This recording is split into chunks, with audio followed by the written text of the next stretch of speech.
कन्हैया में घर घर में खीर पूड़ी पुआ पकवान बनाए जा रहे हैं।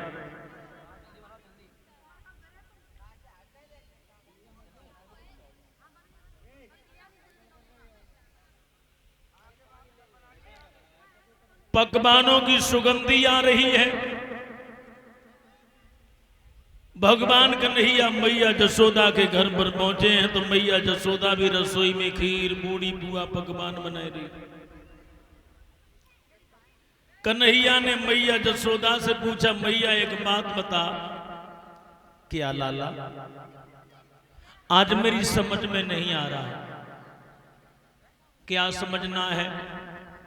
बोले कन्हैया, मैयारी आज नया युद्ध सब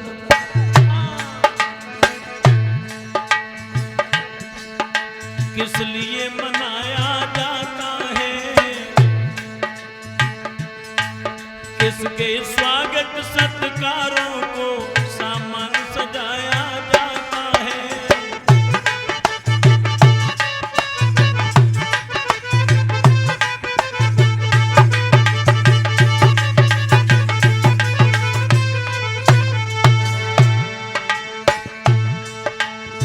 बोले हैं भगवान कन्हैया,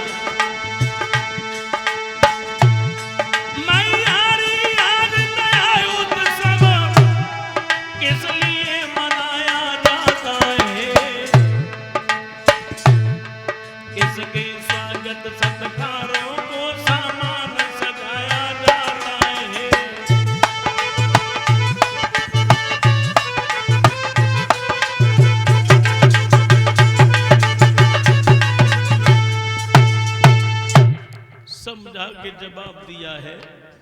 मैया कारण क्या है? भगवान कन्हैया चौका में घुसे आए और जब चौका में घुसे आए हैं भगवान कन्हैया कहने लगे, मैया आज तो ग्वाल वालों ने हमें बहुत तंग किया। मैया तुमने माकर रोटी जो भेजी थी ग्वाल बाल सब छीन झपट के खाए गए। और मैया हमें भूख लगी है, तू खीर पूड़ी पुआ तेने तो खूब से बनाए ले। मैया ऐसा कर, तू एक पूड़ी हमें उठाए के दे दे। और भगवान कन्हैया ने कहा एक पूड़ी हमको दे दे। और तेसी जसोदा बोली, कन्हैया दूर हटो, दूर दूर दूर, तुम वन में से गाय चरा के आए हो, अभी आपने हाथ पैर भी साफ नहीं किए, चौका में घुसे चले आए। भगवान कन्हैया के झटका सो लगो ले, मेरी मैया ने हमसे बड़ो देवता न मालूम किने बनाए लो। अब इस कथा से हमें ये शिक्षा मिलती है कि मैया जसोदा ने कन्हैया को अपनी रसोई में नहीं घुसने दिया। जसोदा मैया ने, जो तीनों लोगों के स्वामी हैं, तीनों लोगों के स्वामी को रसोई में नहीं घुसने दिया। तो माता बहनों का कर्तव्य है कि अपनी रसोई में पवित्रता बनानी रखनी चाहिए, अपनी रसोई को पवित्र रखना चाहिए। लेकिन आजकल हम देख रहे हैं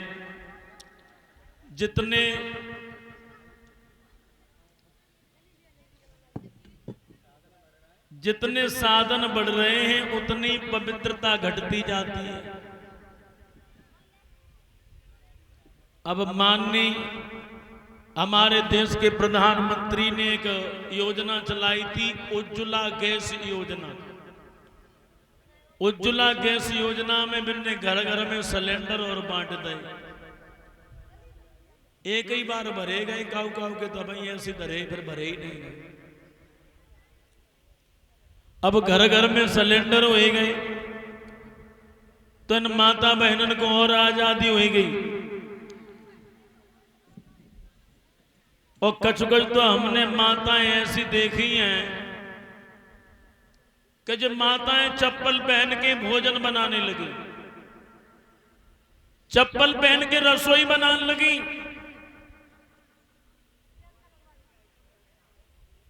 और जब इनने चप्पल पहन के जब भोजन बनाए वो शुरू करो तो हम सोचने लगे हम तो पीछे रह जाते हैं, हम काय को पीछे रह जाए, तो जूता पहन के फिर हम खाने लगे,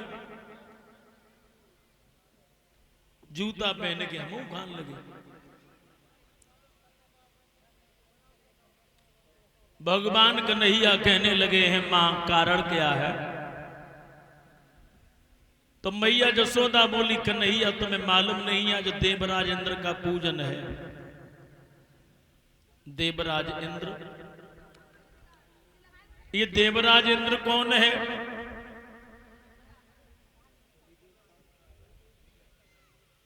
जसोदा कहने लगी लाला तुमको मालूम नहीं है सभी देवताओं का राजा है इंद्र।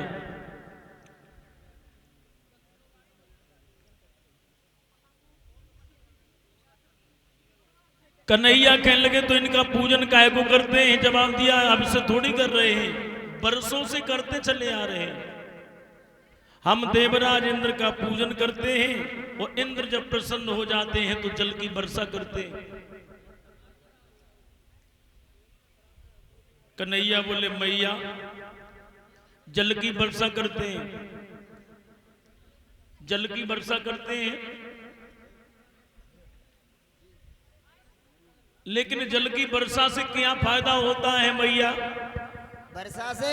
हाँ, वर्षा से फसलें उगती हैं। फसलें होती हैं जी। फसल से क्या होता है? फसल से अनाज पैदा होता है। अनाज? जी। अनाज का क्या होता है? अनाज से आटा बनता है। आटा का क्या होता है? आटे से रोटी बनती है। और मैया रोटी का क्या होता है? रोटी से तुम्हारी थोंद भरी जाती है। हाय दैया। भगवान कन्हैया बात पर बात करे जा रहे हैं। जसोदा बोली रोटी से का हो तेरी थोंद भरी जाए और का हो।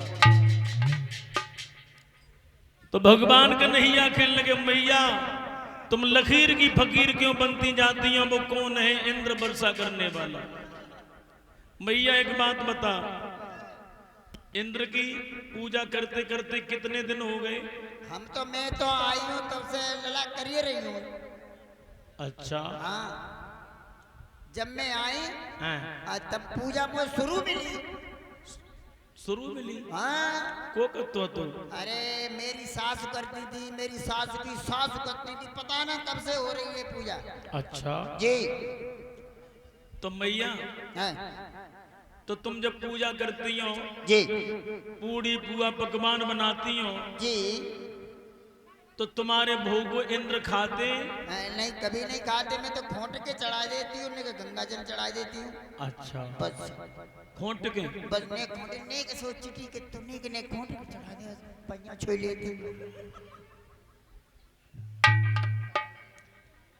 एक बात और बताओ, बोलिए। कभी दर्शन तुम्हें दिए? हमें कभी दर्शन नहीं दिए। मैया फिर तुम लकीर की फकीर क्यों बनती जाती हो? अरे मेरी सास करती है तो मैं कर रही हूँ। और भाइयों हमारे हिंदू धर्म में बहुत बड़ा अंधविश्वास है। एक घर में अगर 4 सदस्य हैं तो 4 सदस्यों के देवी देवता अलग अलग हैं। कोई शंकर जी को मान रहा है, कोई बजरंगबली को मान रहा है, कोई बाबा जहारवीर को मान रहा है, कोई खाटू श्याम को मान रहा है, कोई कृष्ण को मान रहा है, कोई दुर्गे मैया को, कोई काली मैया को, कोई भैरव बाबा को। और इन माता बहन को कोई न मिले तुझे चुड़ैलियां भुतरियां पूज उठती है।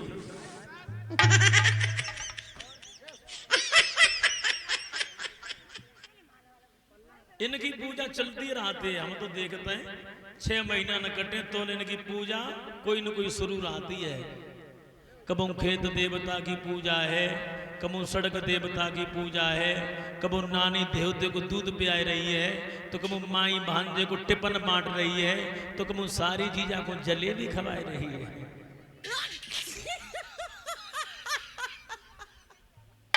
बड़ी मौज है इनकी।